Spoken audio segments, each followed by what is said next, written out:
One time I went to confession and I was like confessing my sins to the priest, and like while I was like confessing it to him, he said like, "Yeah, I mean you got to cut that shit out." A confession is supposed to be about an examination of your conscience, and therefore what's in your conscience will be expressed into your words, and so there's no need to be salacious.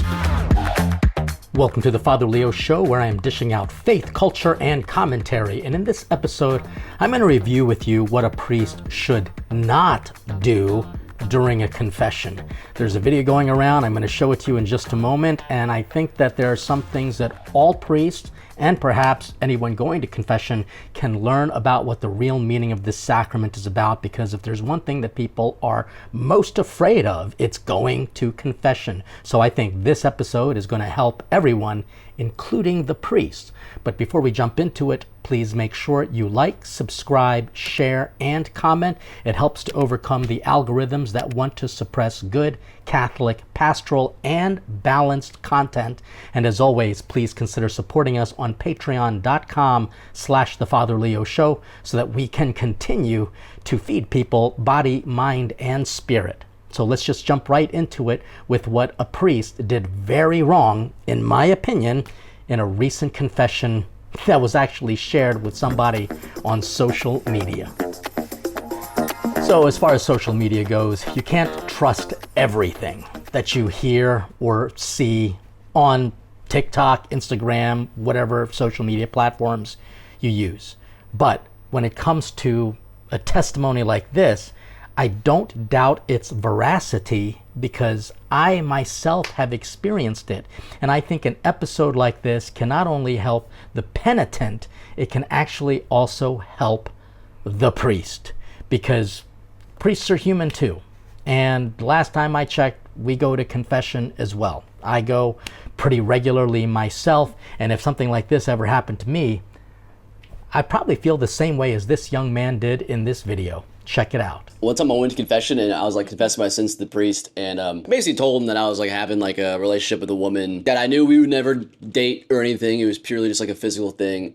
And like while I was like confessing it to him, he said like, "Yeah, I mean you got to cut that shit out." And I was like, I didn't realize you could. I didn't know in real time you could be like, "Yeah, man, you can't be doing that." Like, I was like, all right, dude, chill. I know, that's why I'm here. I know I can't do that. That's why I'm telling you. Okay, first of all, do I believe that this happened? Yes, I do. Do I believe that this happened to this kid?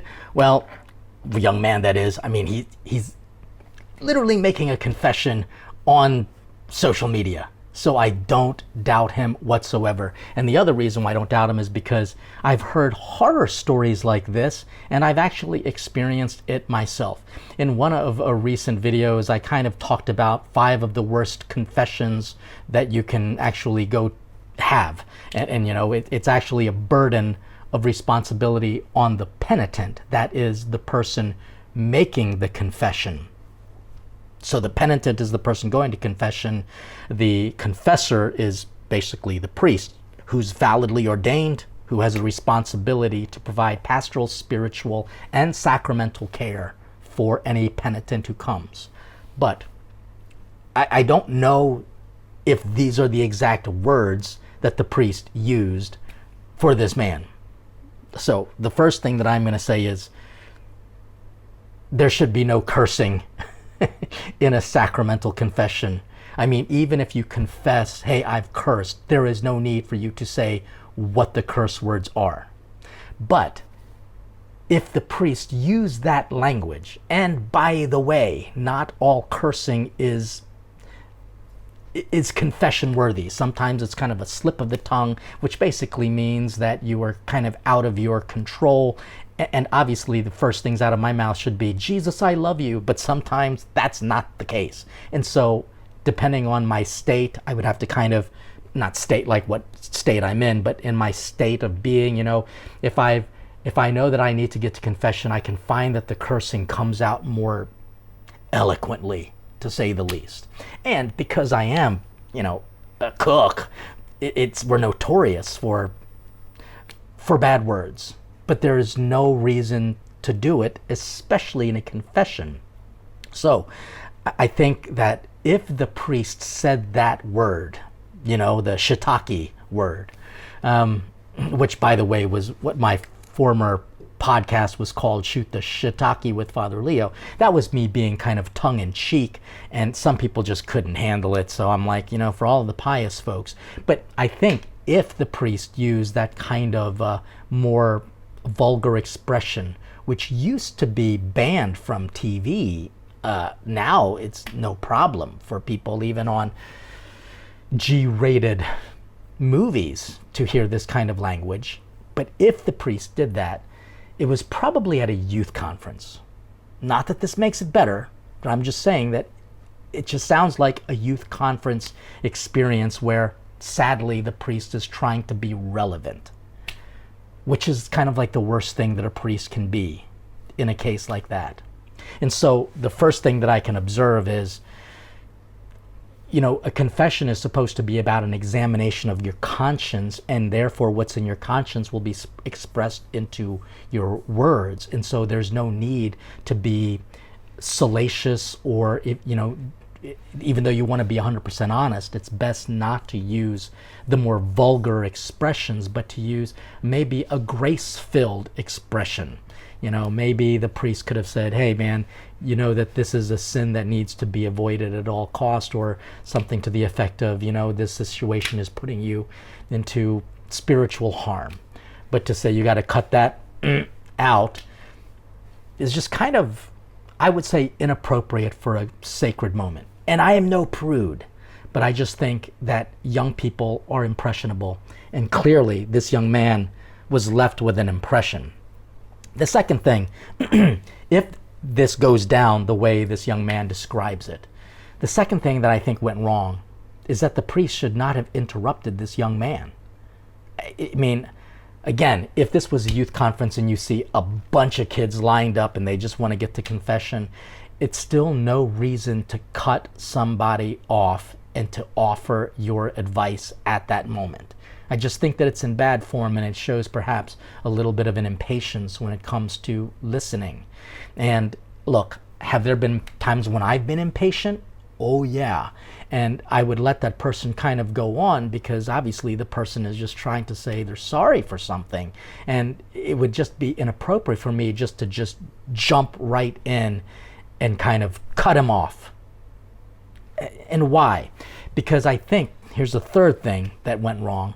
The counsel, even if it is strongly worded advice, should be given in a proper manner to the proper state of the penitent. So I've heard confessions even for prisoners, and I would never use vulgar language with them, because this is a moment to try to elevate them.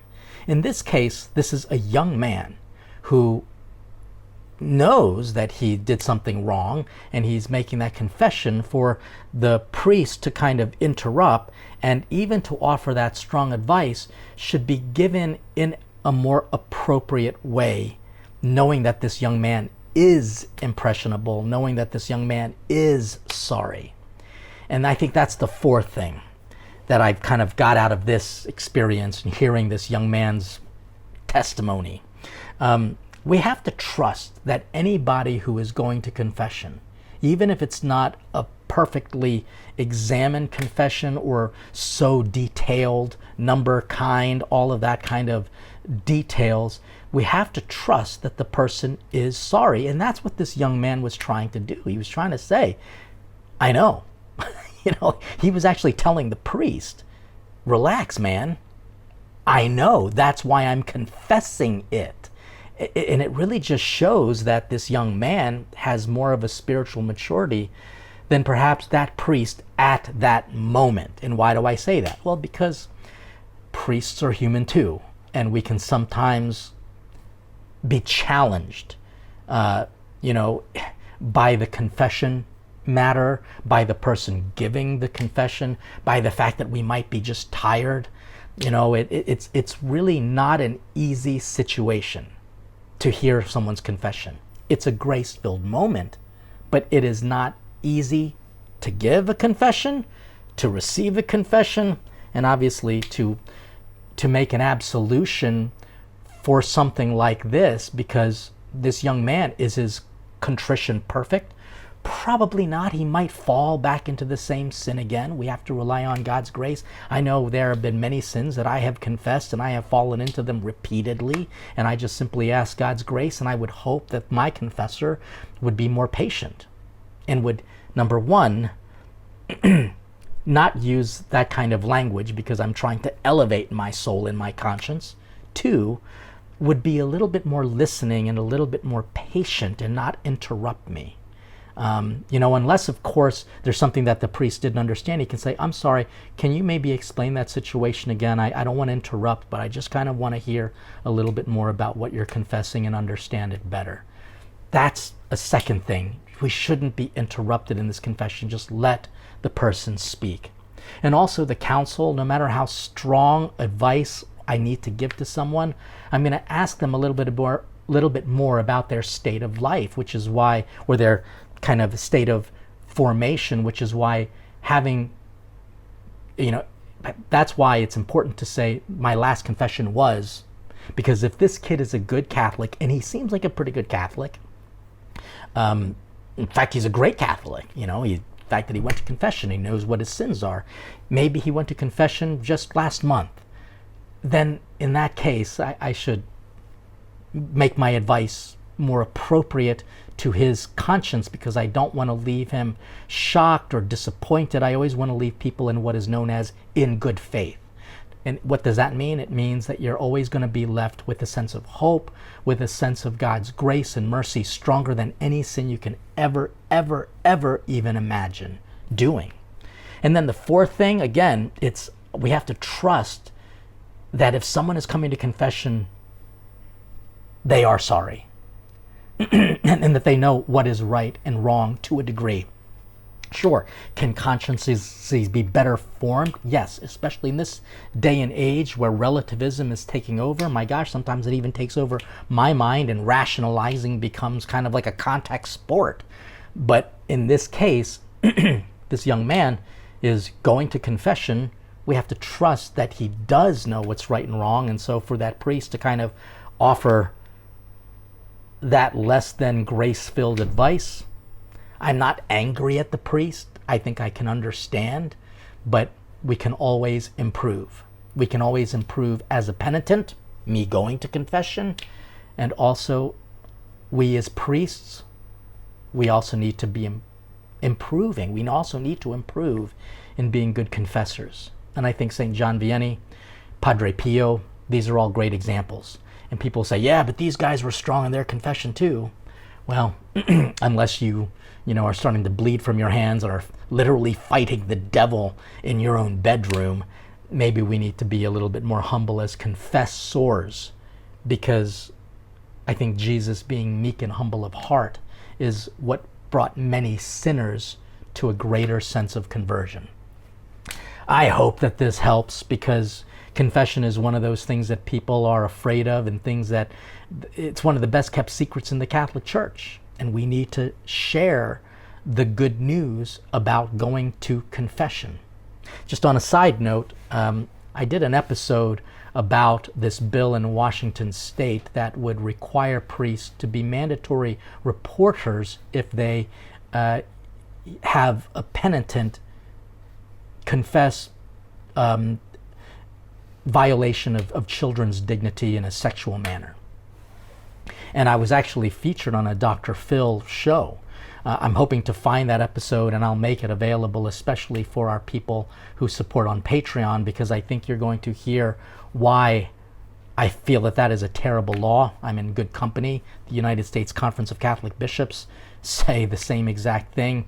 The sacramental seal of confession is permanent, and therefore, while again, we are always in need of improving our confession ability, I think I can say for every priest that we would be willing to even suffer the pains of being prosecuted for not revealing what your sin was in this confession. But to this young man in his video, thank you, because your video helped me to understand what I need to do better to help people experience the love and mercy of Jesus Christ. Again, thanks for watching. Again, I hope this helps. Please make sure you like, subscribe, share, and comment. And please consider supporting us on patreon.com/thefatherleo show so that I can continue to dish out faith, culture, and commentary. God bless you, and stay hungry for God.